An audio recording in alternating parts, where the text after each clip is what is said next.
Hello बच्चों, तो आओ प्रश्न को देखते हैं।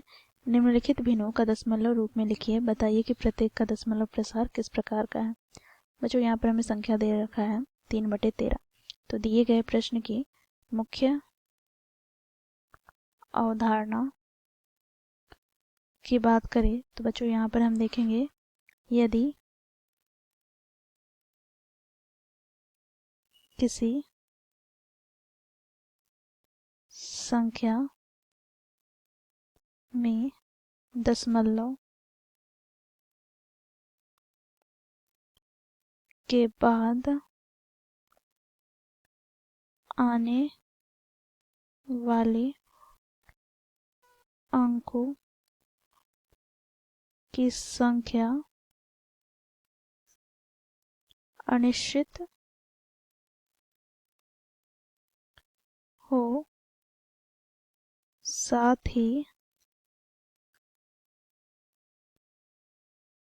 पुनरावृत्ति हो,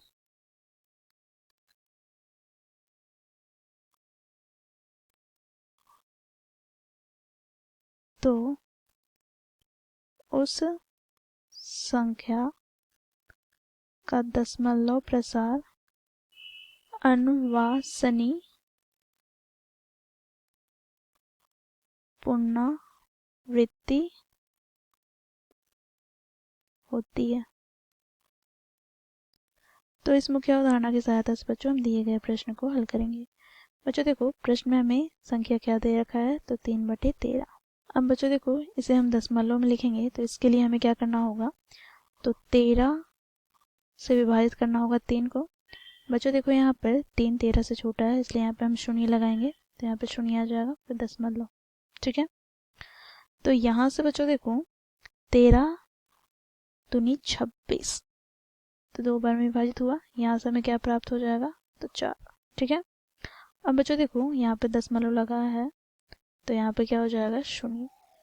अब बच्चों देखो कितने बार में विभाजित होगा, तो 13 तिया 39, घटाने पर हमें क्या प्राप्त हो गया, 1 शेष। ठीक है, अब यहाँ पे दशमलव लगाया तो यहाँ पे शून्य। बच्चों देखो, यहाँ पे 10 13 से छोटा है, तो यहाँ पे पुनः शून्य लगेगा, तो यहाँ पे भी शून्य लग गया। अब बच्चों देखो 13 सत्ते 91, तो यहाँ पर शेष कितने बच गए, तो 9। ठीक है, अब बच्चों देखो यहाँ पे दशमलव लगाया तो शून्य लग जाएगा। अब यहाँ पर किससे विभाजित हो जाएगा, तो 13 छक 78। बच्चों यहाँ पर घटाने पर हमें शेषफल क्या प्राप्त हो जाएगा, तो यहाँ से बच्चों देखो 10 में से 8 घटाएंगे तो 2, बच्चों 8 में से 1 घटाएंगे तो 12। ठीक है, दशमलव लगाया तो यहाँ पे शून्य हो जाएगा। अब बच्चों देखो 13 से किससे विभाजित हो जाएगा, तो 13 9 117, तो यहाँ से बच्चों देखो हमें शेषफल क्या प्राप्त हो जाएगा, तो 3।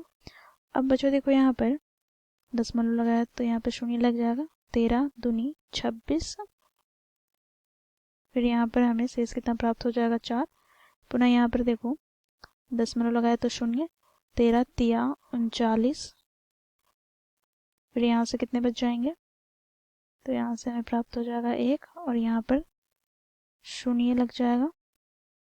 ठीक है, दशमलव की वजह से शून्य और एक शून्य लगाया है इसलिए शून्य, तो यहाँ पर 13 सत्ते 91, तो शेष यहाँ पर हमें प्राप्त हो जाएगा 9।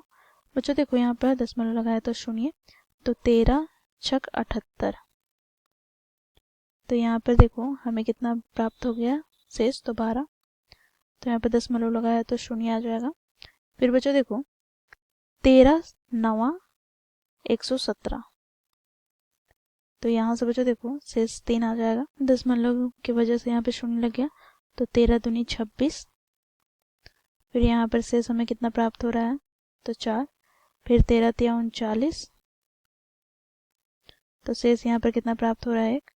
तो देखो बच्चों यहाँ पर पुनः बार बार हमें वही चीज़ें प्राप्त हो रहे हैं। ठीक है, तो यहाँ से हम देखेंगे तो 2 3 0 7 6 9 के बाद बच्चों देखो पुनः से हमें 2 3 0 7 6 9 प्राप्त हो रहा है, पुनः 2 3 0 7 6, इस प्रकार हमें प्राप्त होते जाएंगे। ठीक है, तो यहाँ पर बच्चों देखो यहाँ पर दशमलव के बाद अंक यहाँ पर हमें क्या क्या प्राप्त हो रहे हैं, तो देखो दशमलव के बाद 2 3 0 7 6 9 की पुनरावृत्ति हो रही है, इसलिए हम लोगों ने यहाँ पर बार लगा दिया।